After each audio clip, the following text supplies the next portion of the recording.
So, you've done it. The men of violence are gathered here, in these halls whose very stones are dedicated to peace. And I should not have agreed to host this council. The Greybeards have no business involving ourselves in such matters. Peace? I doubt it. They may put their weapons down for a moment, but only to gather strength for the next bloodletting. They are not yet tired of war. Far from it. Do you know the ancient Nord word for war? Season unending. And so it has. But regrets are pointless. Here we are. Take your seat at the council table, and let us see what wisdom we can find among these warriors of Skyrim. So, Arngeir, is it? You know why we're here. Are you going to let us in or not? You are not invited here. You are not welcome here. We have as much right to be at this council as all of you. More, actually, since we were the ones that put the Dragonborn on this path. Were you? The hubris of the Blades truly knows no bounds. Delphine, we're not here to rehearse old grudges. The matter at hand is urgent. Alduin must be stopped. You wouldn't have called this council if you didn't agree. We know a great deal about the situation and the threat that Alduin poses to us all. You need us here if you want this council to succeed.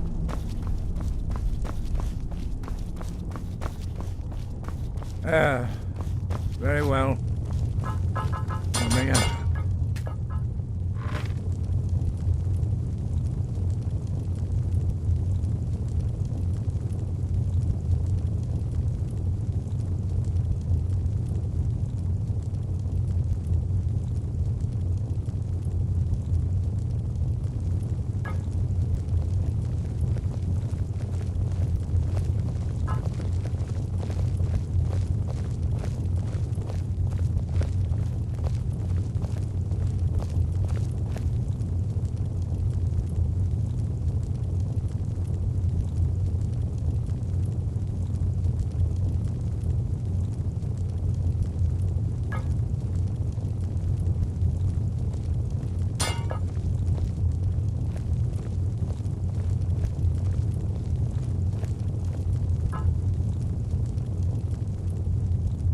Now that everyone is here, please take your seats so we can begin. I hope that we have all come here in the spirit You of... insult us by bringing her to this negotiation? You're Chief Talos Hunter? That didn't take long. Here, here. I have every right to be at this negotiation. I need to ensure that nothing is agreed to here that violates the terms of the White Gold Concordat. She's part of the Imperial delegation. You can't dictate who I bring to this council. Please, if we have to negotiate the terms of the negotiation, we will never get anywhere. Perhaps this would be a good time to get the Dragonborn's input on this matter. By Izmir's beard. The nerve of those Imperial bastards, eh? To think that I would sit down at the same table with that. Thalmor bitch. Either she walks or I do. Maybe so, but bringing her here is a deliberate provocation. Tullius needs to know I won't be pushed around.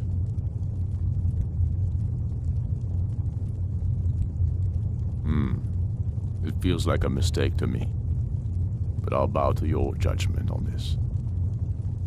But she is to observe, nothing more. We are not negotiating with her. Is that clear? Ulfric, why so hostile? After all, it's not the Thalmor that's burning your farms and killing your sons. She's supposed to be on our side? You know exactly... No. Not this time. Now that that's settled, may we proceed? I have something to say first. Here we go.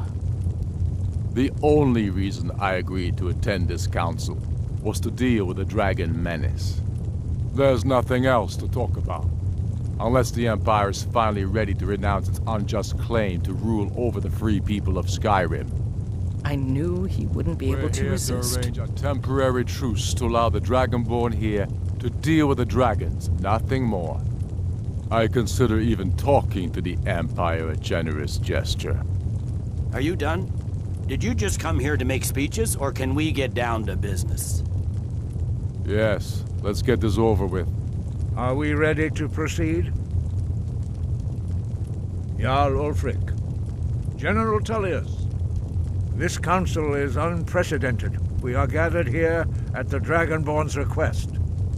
I ask that you all respect the spirit of High Hrothgar, and do your best to begin the process of achieving a lasting peace in Skyrim. Who would like to open the negotiations? Yes, let's get down to it. We want control of Markarth. That's our price for agreeing to a truce. So that's why you're here, Ulfric? You dare to insult the Greybeards by using this council to advance your own position? Jarl Elisif. General, this is outrageous.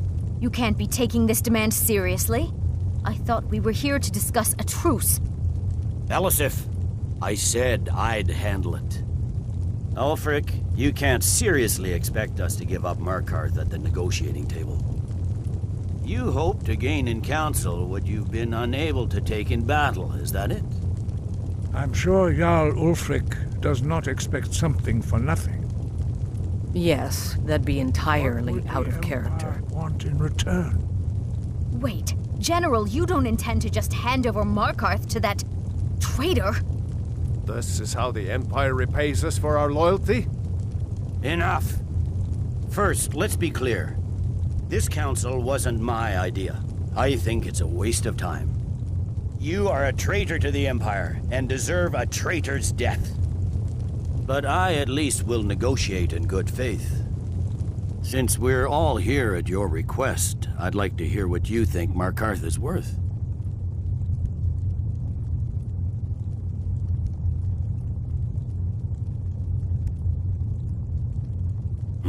The rift would help secure our communications with Cyrodiil, and threatened Ulfric's southern flank. You heard what she said, Ulfric. We've made you a fair offer. Are you serious about these talks, or are you just here to posture? I expected better from you, Dragonborn. I came here in good faith, and now it seems you help the Empire at every turn. As for you, General Tullius, I see now that Galmar was right. Talking to the Empire is just as useless as ever. If you think you can hold Markarth, you're as deluded as your Emperor when he signed away our freedom to the Thalmor. Skyrim will never again bow to your false empire. Let's go, Galmar. I should have listened to you in the first place. You always were a fool, Ulfric. You're no better at diplomacy than you are in the battlefield. Stop! Are you so blind to our danger that you can't see past your petty disagreements? Here you sit arguing about nothing, while the fate of the land hangs in the balance. Is he with you, Delphine? If so, I advise you to tell him to watch his tongue. He is with me. And I advise you both to listen to what he has to say before you do anything rash. Don't you understand the danger? Don't you understand what the return of the dragons means? Alduin has returned, the World Eater. Even now he devours the souls of your fallen comrades. He grows more powerful with every soldier slain in your pointless war. Can you not put aside your hatred for even one moment in the face of this mortal danger?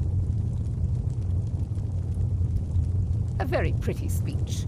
But what does it Shut have up. to do with the... If he's right about Alduin, we both have just as much to lose here, Tullius. Remember that. Now, back to the matter at hand. Don't hand me a mug of sheep's piss and call it mead. These terms are still not acceptable. I'm sure you have something in mind. Damn right we do. You surrender Hjalmarch to us, and take Idgrod Ravencrone with you. Sorli the Builder will take over as Jarl of Morthal. Where do these demands stop, Ulfric? Do you expect me to surrender all of Skyrim? It seems I have no choice but to let the Dragonborn decide, although I'm starting to doubt your fairness. What say you, Dragonborn?